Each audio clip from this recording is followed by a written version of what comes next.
Hello दोस्तों, आज हम करेंगे रीजनिंग के प्रश्नों को हल। और दोस्तों, इन प्रश्नों के अभ्यास के माध्यम से आप अपनी किसी भी परीक्षा की तैयारी को बेहतर कर सकते हो। और दोस्तों, पहले आप स्वयं इन सवालों को हल करके देखें, उसके बाद वीडियो में सॉल्यूशन को भी देखें। आइए दोस्तों, शुरू करते हैं आज का पहला प्रश्न। दोस्तों, यहाँ पर प्रश्न में दिया गया है 6 अनुपात, और दोस्तों ये लिखा हुआ है 18। और दोस्तों 18 के बाद एक चिन्ह बना हुआ है इस तरह से। दोस्तों ये चिन्ह है समान अनुपात का, और यहाँ पर लिखा हुआ है 7, और ये अनुपात, और ये है प्रश्न चिन्ह। तो दोस्तों हमें यहाँ पर ये पता लगाना है कि इस प्रश्न चिन्ह के स्थान पर कौन सी संख्या आएगी।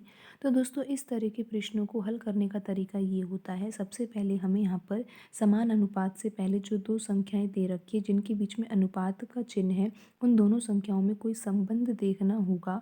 यहाँ पर कोई पैटर्न लग रहा होगा इन दोनों संख्याओं में। दोस्तों जो पैटर्न इन दोनों संख्याओं में लगेगा वही पैटर्न इन दोनों संख्याओं में भी लगेगा, जो समान अनुपात के बाद दो संख्याएं हैं जिनके बीच में अनुपात लगा हुआ है। तो दोस्तों सबसे पहले तो हमें यहाँ पर ये देखना होगा कि 6 और 18 में क्या संबंध है, यानी कि 6 के द्वारा हम 18 को कैसे प्राप्त कर सकते हैं, या फिर 18 के द्वारा हम 6 को कैसे प्राप्त कर सकते हैं। दोस्तों ये तो बहुत ही आसान लग रहा होगा आपको। आपने सोचा होगा कि अगर 6 में 3 का गुणा कर दिया जाए तो 18 को आसानी से प्राप्त किया जा सकता है। लेकिन दोस्तों जब हम सात में भी हम 3 का गुणा करते हैं तो हमारा आंसर 21 आता है। लेकिन दोस्तों ऑप्शन में 21 नहीं है। दोस्तों यहाँ पर 21 आंसर गलत नहीं है, लेकिन हमें ऑप्शन के अनुसार अपने उत्तर को देना है, तो हमें दूसरे तरीके से सोचना होगा।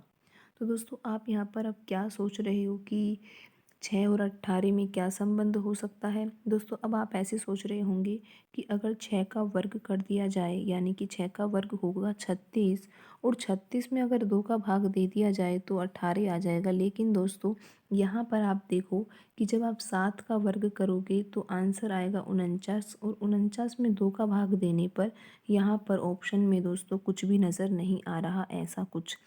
दोस्तों तो हमें और तरीके से सोचना होगा। दोस्तों रीजनिंग में तो हमें अलग अलग पैटर्न से सोचना ही होगा, तभी तो दोस्तों कहा जाता है कि रीजनिंग में जितना अभ्यास करोगे उतना ही स्कोर आपका अच्छा आएगा।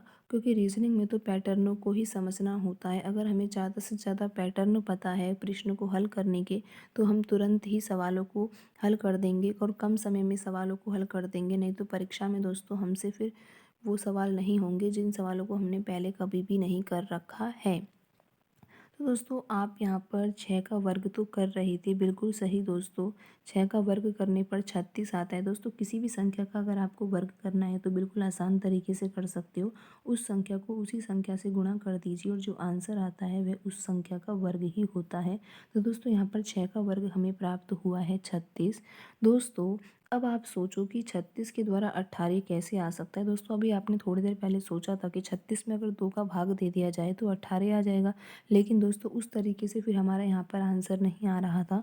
तो दोस्तों हमें दूसरे तरीके से सोचना होगा कि 6 का वर्ग तो हमने किया है, लेकिन क्या कोई और तरीका भी है जिससे 18 आ सकता है। बिल्कुल दोस्तों आप यहाँ पर देख रहे हो कि जो 36 लिखा हुआ है वो दो अंकों की संख्या है। बिल्कुल दोस्तों 3 और 6 इन दोनों अंकों से 36 बना हुआ है। तो दोस्तों इन दोनों अंकों का ही आपको गुणा करना है और आपका आंसर 18 ही आ रहा है। बिल्कुल दोस्तों आपको इसी तरीके से सवाल को हल करना है।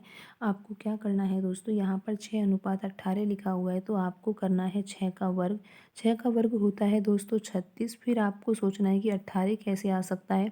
तो दोस्तों 36 जो है वो दो अंकों की संख्या है, और उसमें दो अंक जो है वो 3 और 6, और 3 और 6 का जब गुणा किया जाता है तो हमारा आंसर 18 ही आता है। तो दोस्तों अब आप ये सोचिए कि 7 के द्वारा यहाँ पर कौन सी संख्या प्राप्त की जा सकती है। दोस्तों आपको यहाँ पर भी 7 का वर्ग करना होगा, क्योंकि हमने यहाँ पर 6 का वर्ग किया था। तो दोस्तों 7 का वर्ग होता है 49, और दोस्तों 49 जो है वो दो अंकों की संख्या है। कौन कौन सी दोस्तों, 4 और 9 से बनी है 49 एक संख्या। और दोस्तों अगर आप 4 और 9 का गुणा करते हो तो आपका आंसर आता है 36। और दोस्तों 36 आपको ऑप्शन बी में भी नज़र आ रहा होगा। तो दोस्तों यहाँ पर जो आपका आंसर रहेगा वो ऑप्शन बी आंसर रहेगा 36। दोस्तों 7 का वर्ग हमने किया 49 आया, और 49 दो अंकों की संख्या है 4 और 9 की, और हमने इनको मल्टीप्लाई किया तो हमारा आंसर 36 आया है।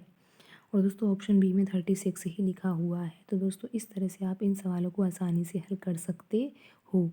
दोस्तों अगर आपको हमारी वीडियो पसंद आती है तो आप वीडियो को लाइक करें और चैनल को सब्सक्राइब भी करें। दोस्तों आज की वीडियो में इतना ही, मिलते हैं अगली वीडियो में। धन्यवाद दोस्तों।